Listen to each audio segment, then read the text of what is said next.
What's going on YouTube? Welcome back to my channel. For those of you who are new, my name is Brad Sherman, and on this channel we explore tips, strategies, and experiences that I have had that will help you start and build up your Amazon FBA wholesale business. In this video, we are going to cover a very important topic that Amazon has announced, which is their recent IPI score adjustment.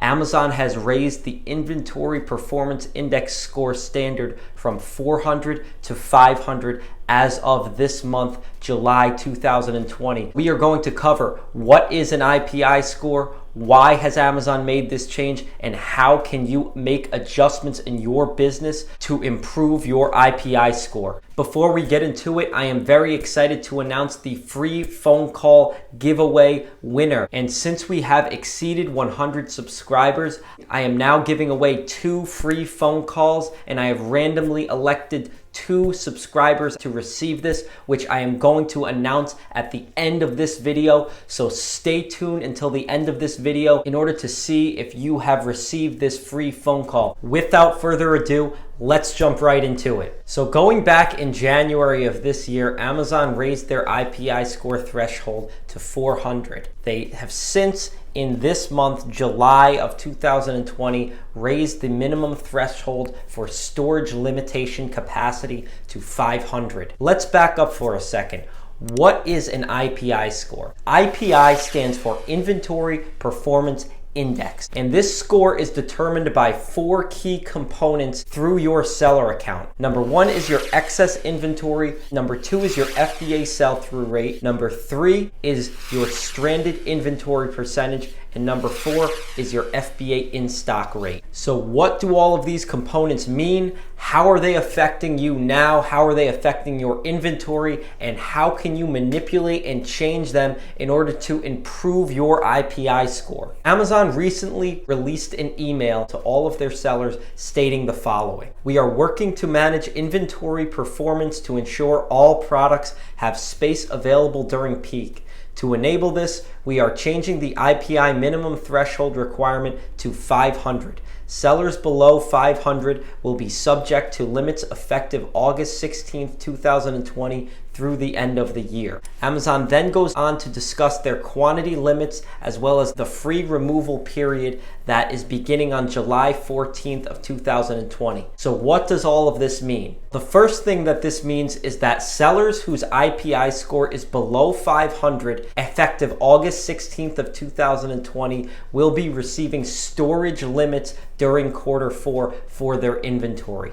This does not mean they are limiting the amount of space that your products take up in the warehouse. It means that they are limiting the amount that you can restock for each ASIN. Regardless of your IPI score, Amazon is implementing restrictions on many different product ASINs. So even if your IPI score is above 500, it still may mean that on certain ASINs, you have a restock limitation. In order to determine what products have a limited restock, go into restock inventory in Seller Central and then go into restock reports, and you will be able to see an itemized sheet of which ASINs that you have, and the ones that are being limited in terms of quantity moving forward into Q4 will be badged by Amazon. So why is Amazon implementing this huge bump in IPI threshold? Amazon is doing a major cleanup before Q4. We do not know what the landscape is going to be on Amazon in a few months, meaning that things could revert to what they once were going back in March. If we recall, in March, Amazon implemented restrictions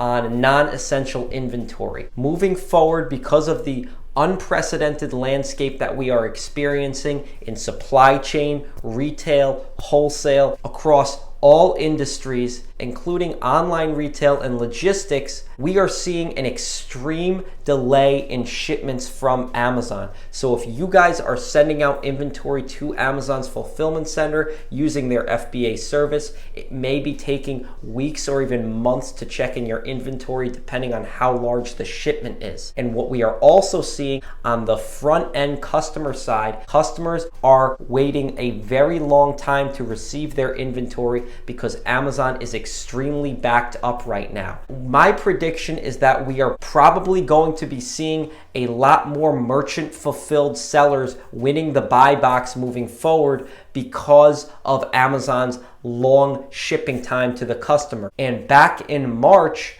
FBM was getting the buy box because an FBM merchant seller was able to ship the products to the customer faster than Amazon could. We don't know what's going to happen exactly moving forward, but we do know that Amazon is highly encouraging fast moving, quick sell-through rate inventory more than ever right now. So it's very important that you are purchasing inventory and making buying decisions that will generate you a sell-through rate for your product inventory in less than 30 days. Personally, I like to keep the product sell-through rate in 30 days or less for any given product. I do make exceptions for certain products that generate me a certain monthly net profit. Anything above 90-day turn rate is too high to keep in inventory, especially given the new guidelines that Amazon has implemented. So we are going to dive into every step that you need to take in order to improve your IPI score as quick as possible. Step number 1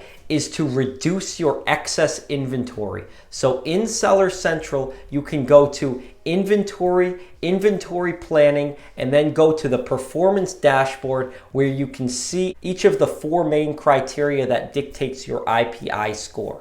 Number 1 is excess inventory. We want to be selling through our inventory fast, and we don't want to keep and store our inventory in Amazon's fulfillment center for too long. So what this means and how we can improve that is going to be to lower the price on your products. If you are not priced competitively, you are not going to be getting the sale. At this point, in order to quickly improve your IPI score, you need to lower the price of your products as low as you are willing to take. If you have products that have been sitting for a while, I would recommend lowering the retail price point to a break-even threshold. If you have inventory that you cannot lower the price on, I would highly recommend recalling this inventory.